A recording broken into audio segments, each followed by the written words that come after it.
পড়াশোনা করে যে বড় বড় গাড়িতে চড়েছে, আমি তো এইটাকে মানি না। আমাদের গ্রামে কতগুলা ছেলে বিএ পাস এমএ পাস করেছে, সবাই তো এখন জমিতে চাষ করছে। এমনকি আমাদের পান্ডু স্যার এত পড়াশোনা করার পরেও, মাস্টার হওয়ার সত্ত্বেও একটা ভাঙা ফুটা সাইকেল নিয়ে আসে। আমাদের দেশে পড়াশোনা করতে গেলে 18% জিএসটি দিতে হবে। তাও আবার ওই জিএসটি কিছুটা রাজ্য সরকার আবার কিছুটা কেন্দ্র সরকার ভাগ করে নেবে।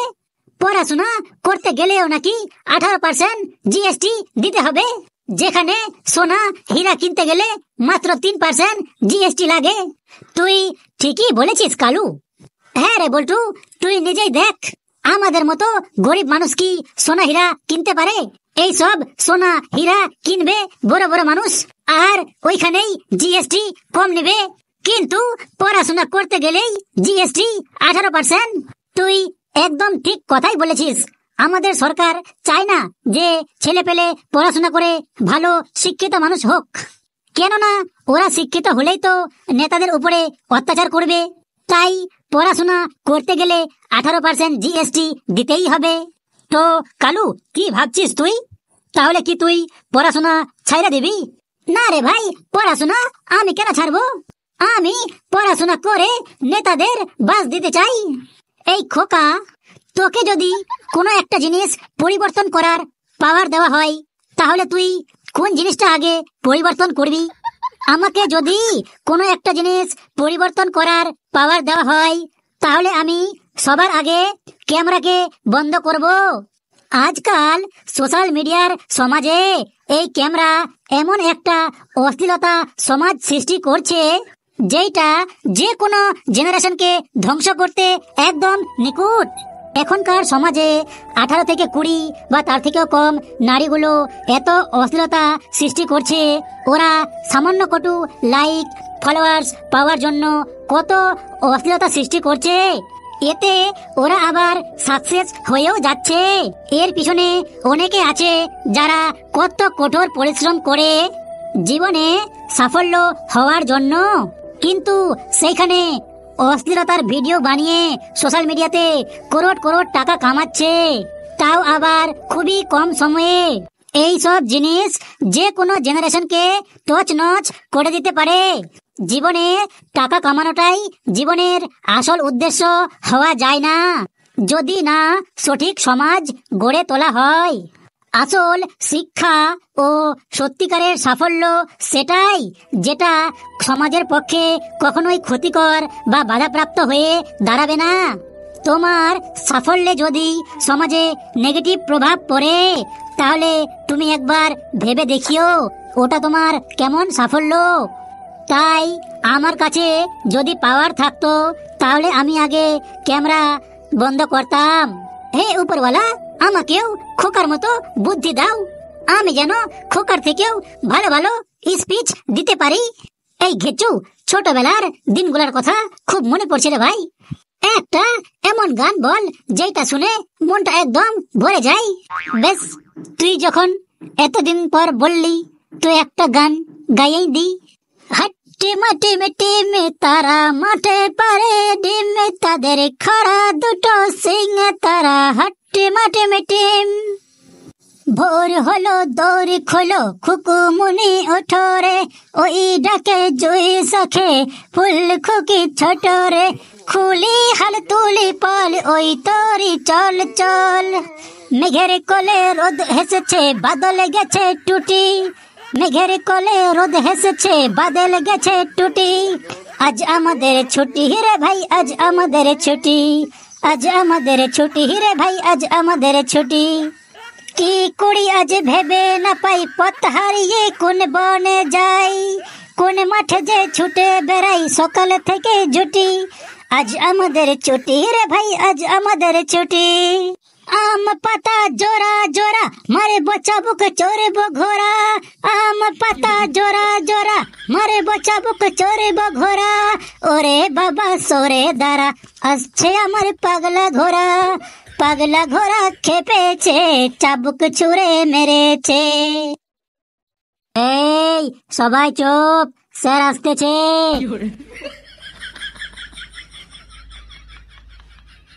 কে ক্লাসে এত চিৎকার চেঁচামেচি করছে? Good morning sir. Good morning sir. Good morning. Good morning sir. Good morning. Good morning sir. Good morning sir. কিরে বল্টু, তোকে কি নেমন্তন্ন দিতে হবে গুড মর্নিং বলার জন্য? Morning good sir. Morning good মানে তুই উল্টা কেন বলছিস রে? স্যার, আমি সবার থেকে আলাদা হতে চাই। আমি সবার মতো হতে চাই না স্যার। আমি নিজে বড় হয়ে নিজে সবার থেকে আলাদা কিছু করে দেখাবো। তাই আমি নিজে নিজে ঠিক করেছি আমি এখন থেকে সবার থেকে আলাদা উত্তর দিব, সবার থেকে আলাদাভাবে চলবো। বল্টু, তুই কিন্তু বেশি বেশি বলছিস। তুই আর একটু বেশি বললে তোরে আমি বেঞ্চের উপরে কান ধরিয়ে রাখবো। বাস চুপচাপ। এই কালু, তুই একটা কথা জানিস? না ভাই, জানি না। তুই জানিস পরীক্ষার হল এমন একটা হল যেখানে একজন আরেকজনকে বলে তুই তোরটা দেখা, আমি আমারটা দেখাবো। মানে খাতা। আয় আয়, ক্লাসে কে বিড়বিড় করছে? স্যার, বল্টু। না স্যার, আমি কিছু করিনি স্যার। আয় বল্টু, তোর সামনে পরীক্ষা, তোর একদম ভয় হয় না রে? না স্যার, আমরা বাঙালি, আর বাঙালিরা কখনো পরীক্ষা দেখে ভয় পায় না। পাশে কে বসবে ওটা জানলেই অনেক। আয় বল্টু, আয়, তুই দাঁড়া। সবাই বলে মিথ্যে কথা বলতে নেই, কিন্তু মা যে প্রতিদিন সকাল 6টায় বলে 8টা বেজে গেছে, ঘুম থেকে উঠে যা। আজকালকার ছেলে মেয়েরা পড়তে বসে বিরক্ত হলে হোয়াটসঅ্যাপ কিংবা ফেসবুক চালিয়ে টাইম পাস করে, আর আমাদের সময় বইয়ের কভারের কিংবা খবরের কাগজে কোনো মানুষের ছবি থাকলে সেটার মধ্যে গোঁফ, দাড়ি বা সিং বানিয়ে টাইম পাস করতাম। আয় কালু, তুই দাঁড়া ধরে। তুই কি বক বক করছিস রে? স্যার, আমি বড় হয়ে বিজনেসম্যান হবো স্যার, বিজনেসম্যান। তুই বড় হয়ে বিজনেসম্যান হবি? বিজনেসের বস জানিস না, আর তুই বিজনেস করবি? না স্যার, আমার বাবা বিজনেস সম্পর্কে জানে, আমার মাও বিজনেস সম্পর্কে জানে। আমি তো আমার বাবার ও আমার মায়ের ছেলে। আমার কাছে তো ওদের দুজনেরই আইডিয়া আমার শরীরের মধ্যে ঝরঝর করে ভেসে আছে। আমার কাছে বিজনেসের অনেক আইডিয়া আছে স্যার। তোর যদি এতই বিজনেস সম্পর্কে জানকারি আছে, তাহলে তুই বিজনেস আগে থেকেই শুরু না করে পড়াশোনা করতে কেন আসছিস? না স্যার, তখন আমার কোনো মন ছিল না বিজনেস করার, তাই আমি করিনি। আমার যদি ইচ্ছে হয় তাহলে আমি 1 বছরের মধ্যে সবার থেকে টপ লেভেলের বিজনেস করিয়ে দেখাই দেবো স্যার।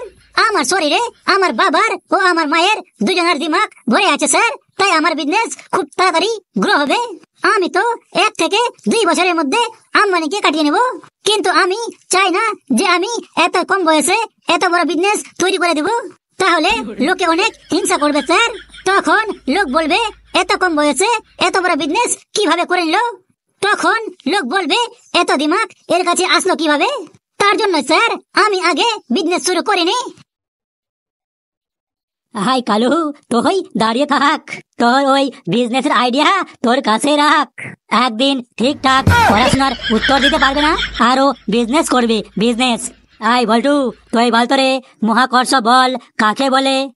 স্যার, শুয়ে শুয়ে মোবাইল ঘাঁটতে গিয়ে যখন হাত পিছলে মোবাইল মুখের মধ্যে পড়ে যায়, তখন তাকেই মহাকর্ষ বল বলে।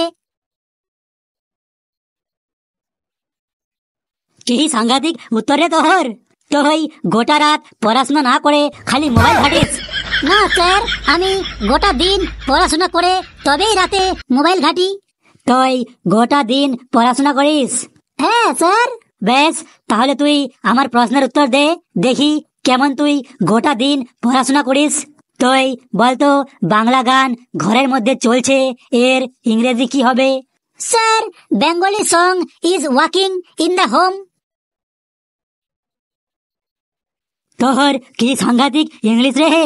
তুই বলতো রে, ঘরে ফ্যান চলছে, এর ইংলিশ ট্রান্সলেট কি হবে? Sir, Sir, the fan is rounding in the home. বাপরে, তোর ইংলিশ ট্রান্সলেট শুনে তো আংরেজ ভয়ে ভয়ে পালাবে।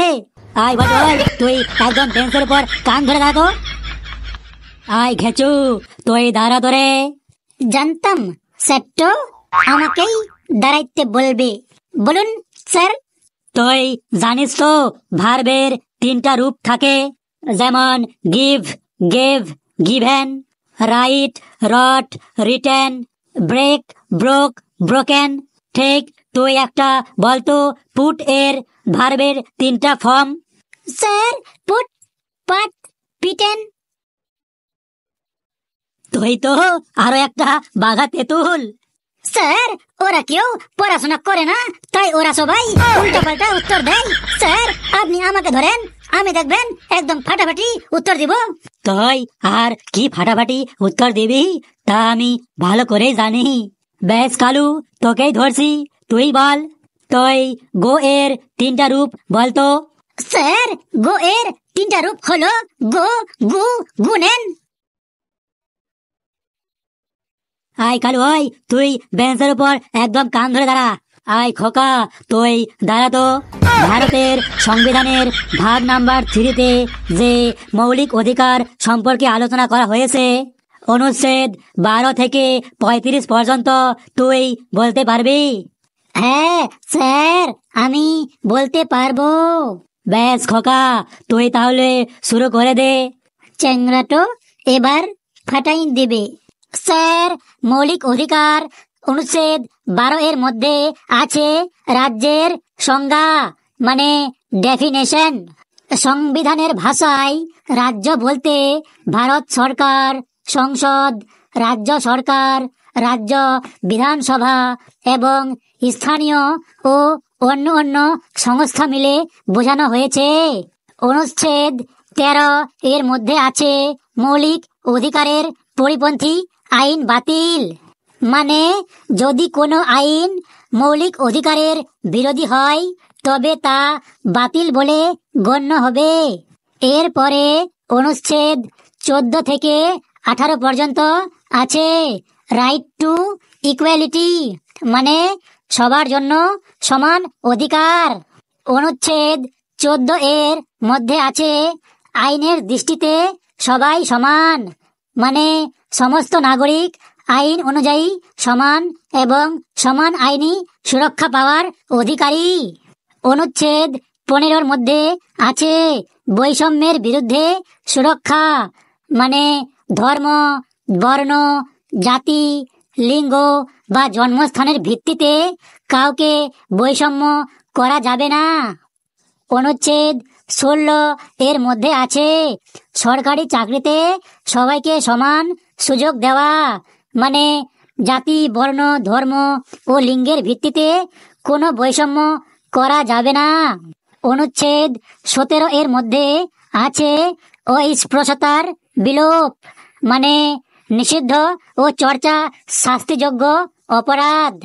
অনুচ্ছেদ 18 এর মধ্যে আছে উপাধি নিষিদ্ধকরণ, শুধুমাত্র শিক্ষাগত ও সামরিক উপাধি ধারণ করতে পারবে, যেমন ডক্টর, ব্রিগেডিয়ার এরকম।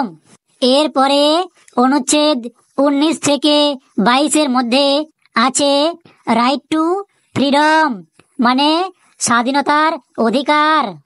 অনুচ্ছেদ 19 এর মধ্যে আছে প্রত্যেক নাগরিকের সমান অধিকার, যেমন ফ্রিডম অফ স্পিচ, মানে বাক স্বাধীনতা, যে কেউ যা বলুক কেউ কারো বিরোধী করতে পারবে না। শান্তিপূর্ণভাবে একত্রিত হওয়ার অধিকার, সংগঠন বা সংঘ গঠনের অধিকার, যে কোনো স্থানে অবাধ চলাচলের অধিকার, মানে যে কেউ যেখানে হাঁটতে পারবে, যে কেউ যে কোনো পেশা বা ব্যবসা করতে পারে। দেশ ও রাজ্যে অবাধ বসবাসের অধিকার, মানে যে কেউ দেশের যে কোনো রাজ্যে বসবাস করতেই পারে, তবে এর কিছু শর্ত আছে, যেমন যে কেউ যে কোনো স্থানে চলাচল করতে পারে, এর মানে এটা নয় যে যে কেউ সংবিধানের পার্লামেন্টে ঢুকে যাবে, যে কেউ পুলিশের থানাতে গিয়ে দোকান দেবে, হাঁটা চলাচল করবে। যেরকম যে কেউ যে কোনো পেশা বা ব্যবসা করার অধিকার, তার মানে এটা নয় যেটা দেশের জন্য ক্ষতিকর এরকম কেউ ব্যবসা করবে, যেন দেশের বা কারো উপর কোনো ক্ষতি না করে সেই রকম ভাবেই চলতে হবে। অনুচ্ছেদ 20 এর মধ্যে আছে অপরাধ সংক্রান্ত সুরক্ষা, যেমন একই অপরাধের জন্য কাউকে 2 বার শাস্তি দেওয়া যাবে না, কাউকে তার নিজের বিরুদ্ধে সাক্ষ্য দিতে বাধ্য করা যাবে না। যেমন যদি কেউ কোনো কিছু না করে তাকে যদি ফোর্স করা হয় যে তুমি এই কাজটি করেছো, তোমাকে বলতেই হবে, এরকম ফোর্স করতে পারবে না। অনুচ্ছেদ 21 এর মধ্যে আছে জীবন ও ব্যক্তিগত স্বাধীনতার অধিকার, যেমন আইনের দ্বারা নির্ধারিত ছাড়া কোনো ব্যক্তি জীবন বা স্বাধীনতা কেড়ে নেওয়া যাবে না। অনুচ্ছেদ 21 এর এতে আছে শিক্ষার অধিকার, প্রত্যেক 6 থেকে 14 বছরের শিশুদের জন্য বাধ্যতামূলক বিনামূল্যে শিক্ষা প্রদান বাধ্যতামূলক। অনুচ্ছেদ 22 গ্রেপ্তার ও আটক সংক্রান্ত সুরক্ষা, যেমন বিনা কারণে গ্রেপ্তার করা যাবে না, গ্রেপ্তারের 24 ঘন্টার মধ্যে আদালতে হাজির করতে হবে। এরপরে অনুচ্ছেদ 23 ও 24 এর মধ্যে আছে রাইট এগেইনস্ট এক্সপ্লয়টেশন, মানে শোষণ বিরোধী অধিকার। অনুচ্ছেদ 23 এর মধ্যে আছে জোরপূর্বক শ্রম নিষিদ্ধ, মানে দাসত্ব, জোরপূর্বক শ্রম এবং মানব প্রচার নিষিদ্ধ। কেউ কাউকে জোর করে শ্রম বা কাজ করাতে পারবে না। অনুচ্ছেদ 24 শিশু শ্রম নিষিদ্ধ, মানে 14 বছরের কম বয়সী শিশুকে ঝুঁকিপূর্ণ কাজ করা যাবে না। এরপরে right two freedom of religion, মানে ধর্মীয় স্বাধীনতার অধিকার, যেটা অনুচ্ছেদ 25 থেকে 28 অবধি। 25-এ ধর্ম পালনের অধিকার, মানে সকল নাগরিক ধর্ম পালনের প্রচারে এবং প্রচারের স্বাধীনতা উপভোগ করবে। অনুচ্ছেদ 26 ধর্মীয় প্রতিষ্ঠান পরিচালনার স্বাধীনতা, মানে প্রতিটি ধর্মীয় সম্প্রদায় তাদের ধর্মীয় প্রতিষ্ঠান পরিচালনা করতে পারবে। অনুচ্ছেদ 27 যেমন ধর্ম প্রচারের কর আরোপ নিষিদ্ধ, কোনো ব্যক্তি বা সংস্থার উপর ধর্ম প্রচারের জন্য কর আরোপ করা যাবে না, কেউ কারো উপর জোর করে কোনো কর আদায় করতে পারবে না। অনুচ্ছেদ 28 যেমন ধর্মীয় শিক্ষা সংক্রান্ত বিধান, কোনো সরকার পরিচালিত শিক্ষা প্রতিষ্ঠানে ধর্মীয় শিক্ষা বাধ্যতামূলক করা যাবে না। হয়েছে বাবা খোকা, হয়েছে, এবার তুই বস। কে রে আমার গুণধর ছাত্রগুলা, তোদের লজ্জা লাগে না খোকাকে দেখে? কেন স্যার, লজ্জা আবার কেন লাগবে?